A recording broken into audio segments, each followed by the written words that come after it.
वर्णमाला यानी अल्फाबेट बेटा अपनी हिंदी वर्णमाला में टोटल 52 52 वर्ण हैं। कितने वर्ण हैं? 52 52। इन 52 लेटर्स को हमने दो भागों में बांटा है, एक तो स्वर वेल्स, एक कॉन्सोनेंट यानी कि व्यंजन। आपसे क्वेश्चन कहे कि टोटल कितने वर्ण होते हैं तो आपको आंसर लगाना है 52। हिंदी वर्णमाला में कितने वर्ण होते हैं? टोटल 52। इनको दो भागों में बांटा, स्वर और व्यंजन। स्वर कितने होते मूल रूप से? 11 और टोटल 13। और व्यंजन मूल रूप से कितने होते? 33 और टोटल 41। ये लिखा है। मूल रूप से व्यंजन कितने होते बच्चों? 33। और मूल रूप से स्वर कितने होते? 11। हमेशा याद रखना 11 स्वर होते हैं। अब सबसे पहले हम स्वर के बारे में विस्तार से पढ़ेंगे, उसके बाद बच्चों पढ़ेंगे हम व्यंजन के बारे में विस्तार से, कॉन्सोनेंट के बारे में। स्वरों के अगर हम भेद की बात करें तो स्वर मात्रा के आधार पर 3 प्रकार के मानते हैं स्वर को, हर्ष स्वर, दीर्घ स्वर, प्लुत स्वर। देखो बच्चों, हर्ष स्वर जिन्हें बोलने में बिल्कुल कम समय लगे, आ ई उ ऋ, हर्ष स्वर। जिन्हें बोलने में इनसे दुगना समय लगे, आ ई उ ए औ। तो ये क्या है बेटा? आपके दीर्घ स्वर। अच्छा, इसमें एक और ऐड करना है, वो कर नहीं पाया मैं, आई ओ भी है इसमें साथ में। कौन है बेटा? ओ और औ। 1 2 3 4 5 6। अच्छा, एक और नहीं लिखा इसमें टुकना। देखो, बड़ा आ, बड़ी ई, छोटा ऊ तो हो गया था, बड़ा ऊ, ए आई ओ और औ। तो याद रखना बेटा, 1 2 3 4 5 6 7। दीर्घ स्वर की संख्या कितनी होती है? टोटल 7। और हर स्वर की संख्या कितनी होती है? 4। देखो, 7 और 4 11। जिन्हें बोलने में कम समय लगे उन्हें हर्ष स्वर कहते हैं, आ ई उ ऋ। जिन्हें बोलने में इनसे अधिक समय लगे उन्हें दीर्घ स्वर कहते हैं, बड़ा, बड़ी, बड़ऊ, ए आई ओ और औ। इनकी संख्या कितनी है? 7। अच्छा, एक और बात बच्चों, इनके अलावा भी एक होता है प्लुत स्वर, जैसे बोलने में इन दोनों से अधिक टाइम लगे, जैसे ओ, है ना? तो ये कौन है? प्लुत स्वर। अब आप कहेंगे सर इसमें आपने ना तो अंग लिखा है और ना लिखा है आहा। तो बच्चों, अंग को कहते हैं अनुस्वार, अंग को क्या कहते हैं? अनुस्वार। और आहा को कहते हैं विसर्ग। आहा को क्या कहते हैं? विसर्ग। इन दोनों को मिला दो, अंग को और आहा को, तो उन्हें कहते हैं अयोगा। अब ऐसा क्यों कहते हैं बताते हैं आपको। स्वर वो हैं जो खुद की सहायता से बोले जाते हैं, जैसे आ ई उ, ये स्वर खुद की सहायता से बोले जाते हैं। और व्यंजन वो हैं जो इन स्वरों की सहायता से बोले जाते। देखो, का, खा, गा, आखिरी आवाज आ रही ना इनके साथ। तो व्यंजन वो हैं जो स्वर की सहायता से बोले जाएं, और स्वर वो हैं जो स्वयं की सहायता से बोले जाएं। समझ में आया ना? अब देखो, हम कह रहे हैं अंग, इसमें तो गा की आवाज आ रही, तो ना तो ये स्वर हुआ ना व्यंजन, इसलिए हमने इसे अलग कर दिया। अंग और आहा हो गए अयोगवाह। अयोगवाह कितने हैं बच्चों? 2, अंग और आहा। अब आगे बढ़ते हैं, तो हमने मात्रा के आधार पर कितने बताए? 3 प्रकार के, हर्ष स्वर, दीर्घ स्वर, एक और कभी कभी पूछ लिया जाता है इसलिए लिख दिया प्लुत स्वर। अच्छा बेटा, हर्ष की मात्रा लगती है ऐसी 1, ये बंद बना दिया ना, ये हर्ष स्वर की मात्रा है। और इसकी मात्रा लगती है ऐस की तरह, ऐसे देखो 2। जहां भी बड़ा आ, बड़ी ई, बड़े ए ओ और अंग भी दिखा जाए तो वहां ये मात्रा लगती है। अभी मात्रिक छंद में पढ़ाएंगे हम आपसे, 2 मात्राएं लगती हैं। इसे लघु कहते, इसे दीर्घ कहते। इसे लघु कहते, इसे क्या कहते बच्चों? दीर्घ। उसके बाद जीभ के आधार पर स्वरों को हम 3 भागों में बांटते हैं, अग्र स्वर, मध्य स्वर, पश्च स्वर। जीभ जब हमारी आगे आए तो उसे अग्र स्वर कहेंगे, जीभ जब बीच में रहे तो उसे मध्य स्वर कहेंगे, जीभ जब पीछे की ओर आए तो क्या कहेंगे? पश्च स्वर। देखो, ई ए आई आ, मध्य से बोल रहे हैं ना, और जब भी जीभ पीछे से बोलेगा आ उ ओ औ। अच्छा, अगर आप ऐसी बिंदी लगा दी जाए ये वाली आधी चांद वाली, तो ये भी पश्च स्वर में आता है। कंफ्यूज मत होना बच्चों, नहीं कहोगे सर ने तो केवल औ तक पढ़ाया था, हमने ये भी बता दिया। अगर आप ऐसे आगे चांद बिंदु लगा दिया जाए तो ये भी किस में आता है बच्चों? स्पष्ट स्वर में। आगे बढ़ते हैं। मुख खुलने के आधार पर हम स्वरों को 4 भागों में बांटते हैं, विवृत, अर्धविवृत, संवृत, अर्धसंवृत। विवृत जिसमें मुख पूरा खुल जाए, आ खुल गया ना व्रत के आकार का, तो इसीलिए इसे कहेंगे विवृत। अर्धविवृत जिसमें आधा खुले, आ, ए, ओ। अगर आप ये वाली कृति लगा दी जाए, हम पहले बता चुके, तो ये भी अर्धविवृत में आता है, याद रखना। आ संवृत जिसमें मुख लगभग बंद रहे, ये विवृत का उल्टा होता है संवृत। विवृत का उल्टा क्या होता है? संवृत। उसमें मुख लगभग बंद रहेगा, देखो ई, ऊ, है ना।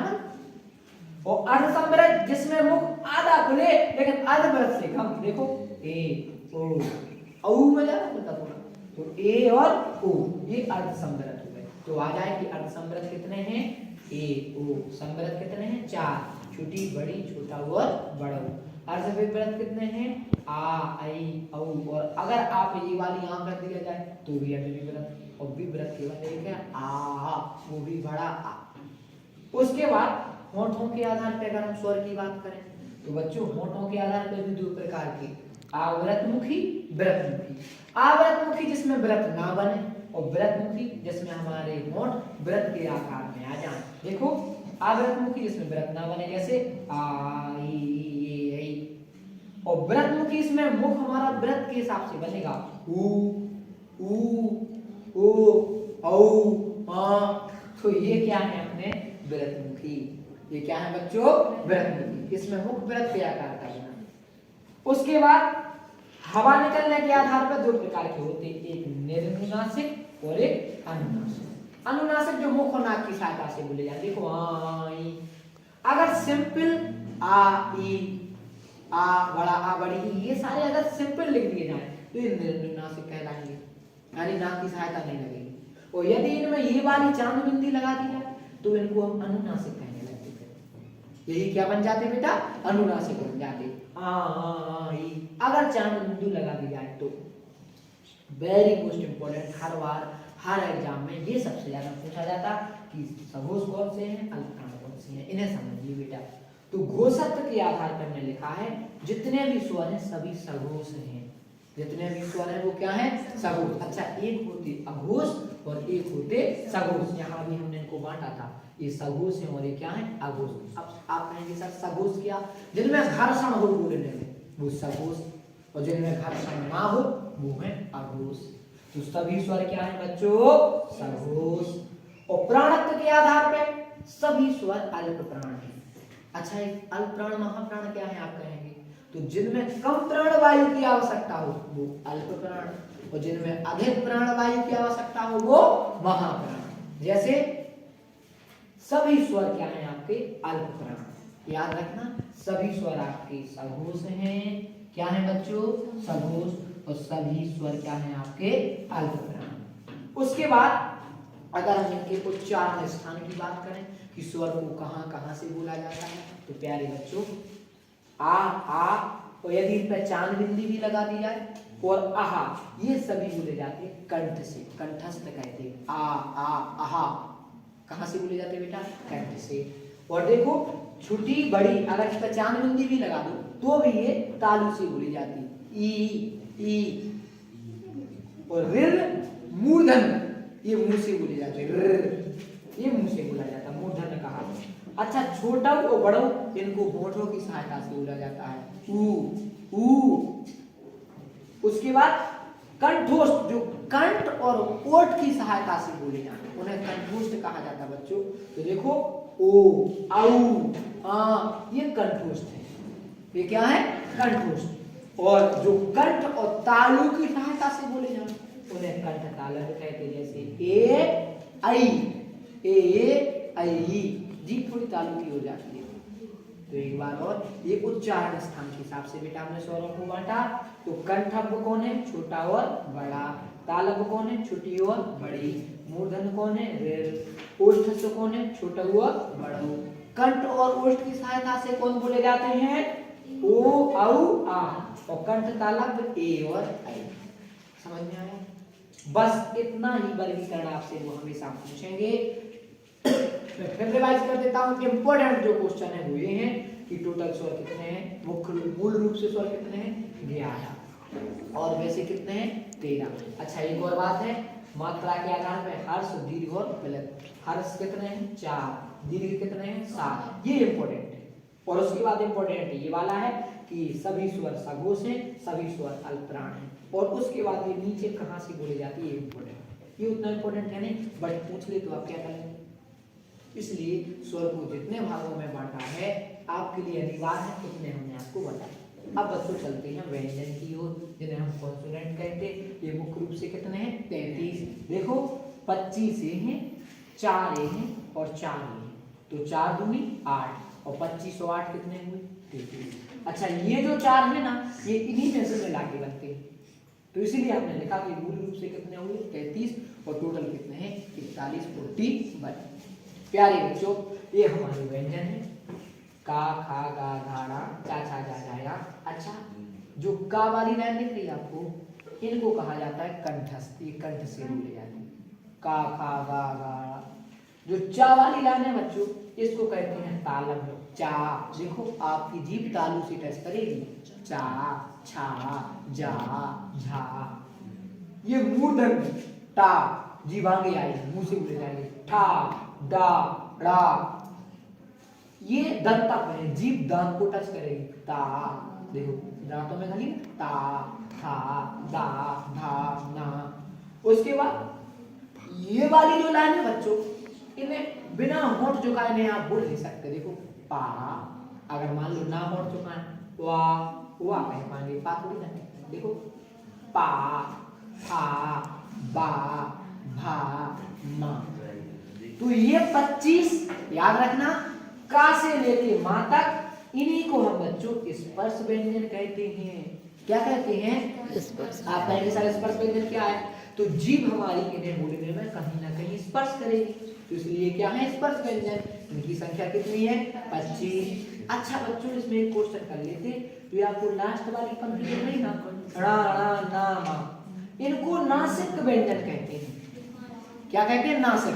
क्यों कहते हैं नासिक, क्योंकि ये मुख और नाक की सहायता से बोले जाते हैं। देखो हाँ ना मा, मुख और नाक की सहायता से बोले जाएं, उन्हें हम क्या कहते हैं बच्चों नासिक। अच्छा नासिक तो अंग भी है, अंग, इसमें प्लस करके अंग भी कर सकते हैं, अंग भी नासिक है, वो अभी बताया था ना योगवाय। तो बच्चों स्पर्श व्यंजन कितने हुए 25। अच्छा आप कहेंगे सर ये क्या लिख दिया स्पर्श संघर्षी। यस, ये चा वाली लाइन है स्पर्श संघर्षी। इस चा वाली लाइन को क्या कहते हैं, क्यों कहते हैं, इस स्पर्श व्यंजन तो है लेकिन संघर्षी भी है, इनमें संघर्ष करना पड़ता। चा, छा, जा, झा, तो इन्हें स्पर्श संघर्षी भी कहते हैं। उसके बाद बच्चों अब देखो ध्यान से, खास बात है, ये आपका डा बना, ध्यान से देखना, ठीक, ता, ठा, डा, ढा। अब अगर इनके नीचे ये लगा दिए ना बिंदी, इन दोनों के, तो ये अलग से बन जाते हैं, इनका नाम है द्विगुण व्यंजन। रा और धा, इन दो को बोलते हैं क्या द्विगुण व्यंजन। एक बार और बेटा, रा और ढा ये क्या है द्विगुण या उत्क्षिप्त व्यंजन कहते हैं। सर ये क्या कहलाता है द्विगुण या उत्क्षिप्त। जीभ इनको छूकर तुरंत वापस होगी, रा, ढा, ड़ा, घूमी तुरंत ना, ड़ा, ड़ा, ड़ा, तो जीभ तुरंत इसको टच करेगी, तालु को नीचे आएगी, इसलिए इनका नाम रखा गया उत्क्षिप्त या द्विगुण व्यंजन। और ये कितने हैं संख्या में 2, ड़ा और ढा। उसके बाद बच्चों जो यार अलावा है ना, इनको हम अंतस्थ व्यंजन कहते हैं, ये अंदर से बोले जाते हैं। देखो या, रा, ला, वा, ठीक, तो इनको हम क्या कहते हैं अंतस्थ व्यंजन। अंतस्थ कितने हुए 4। अच्छा ये ऊष्म व्यंजन है, इन्हें बोलने में ऊष्मा उत्पन्न होगी, सा, सा, सा, हा, तो इन्हें बोलने में क्या उत्पन्न होगी बच्चों ऊष्मा, इसलिए इन्हें ऊष्मीय व्यंजन कहा जाता है। अच्छा एक बात और, इन्हें संघर्षी भी कहा जाता है। अगर ये आ जाए कि संघर्षी, एक तो इनको भी कहा जाता है, चा वाली लाइन को हमने इसलिए लिख दिया इस पर संघर्षी है, लेकिन ये संघर्षी है, ये संघर्ष व्यंजन, संघर्ष करना पड़ता। देखो सा, सा, हा। उसके बाद ये जो नीचे के चार प्यारे बच्चों इन्हें हम कहते हैं संयुक्त व्यंजन। क्या कहते हैं? ये दो व्यंजनों को मिला के बनते। देखो का में यदि षटकोण वाला सा मिला दें तो छाछत्री का बनेगा। ता तकली में रारत का मिला दें तो तेरा, गा में या मिला दें तो क्या, और सा में रा मिला दें तो सिरा। अच्छा एक खास बात और, इस वाले में हलंत जरूर होना चाहिए। एग्जाम में वो आपको पता कैसे देगा? सोच लो अगर का उसने हलंत वाला नहीं दिया, सिंपल नहीं दिया का और सा, तो गलत हो जाएगा ना। इसमें मिलाएंगे तभी ना इसमें हलंत होगा, अधूरा होगा। तो इस तरफ इस तरफ इस तरफ उस तरफ, इन चारों में क्या होना चाहिए? हलंत। ये संयुक्त व्यंजन है। का में सा, ता में रा, गा में या, सा में रा। ये क्या है बच्चों? संयुक्त व्यंजन। अच्छा ये कुछ खास इंपॉर्टेंट चीजें और सुनो प्यारे बच्चों। वा को हम दंतोष्ठ। अब आप कहेंगे सर एक बात बताइए, आपने यहाँ से यहाँ तक क्यों बता दिए? कंठव्य है, ये तालव्य है, ये मूर्धन्य है, ये दंतव्य है, ये कोष्ठस्थ है। अच्छा ये क्या है? और जो आपने ये बनाए तो समझाइए, है ना? इसलिए मैंने इनको अलग से लिख दिया। वा को कहते हैं दंतोष्ठ। दांत और ओष्ठ की सहायता से बोले जाते हैं वा। वा। उसके बाद सा रा ला ना, ये वर्तस्य है। सा रा ला ना, ये जल्दी कहती है उसके अंदर, तो इनका नाम रखा गया वर्तस्य व्यंजन। हा को बच्चों काकल्य कहते हैं। हा कंठ से बोला जाता ना, हा कंठ है, इसलिए इसे काकल्य भी कहते हैं, ऊष्म संघर्षी भी कहते हैं। स्पर्श रहित व्यंजन है, जीभ स्पर्श नहीं करती। हा स्वतंत्र है, देखो हा। तो हा क्या है आपका? हा को काकल्य कहते हैं, ऊष्म संघर्षी कहते हैं और स्पर्श रहित कहते हैं। रा लुंठित व्यंजन है। रा, रा कैसा है? लुंठित। जीभ दोनों, जीभ के दोनों ओर से हवा निकलती है, उसको लुंठित कहा जाता है। रा बच्चों पार्श्विक ला, सॉरी रा। अच्छा जीभ का आड़ोलन होता है इसमें, अब ध्यान से देखना है। और पार्श्विक है ला, देखो ला है लुंठित और ला क्या है? पार्श्विक। ला, इसकी जीभ हवा दोनों ओर से निकलेगी। ला जीभ के दोनों ओर से क्या निकलेगी? हवा। और रा जीभ आड़ोलन करेगी, इसलिए इसे लुंठित कहा गया है। तो ये क्या हो गया? रा। लुंठित किसे कहते हैं? जीभ आलोड़न करेगी, रा।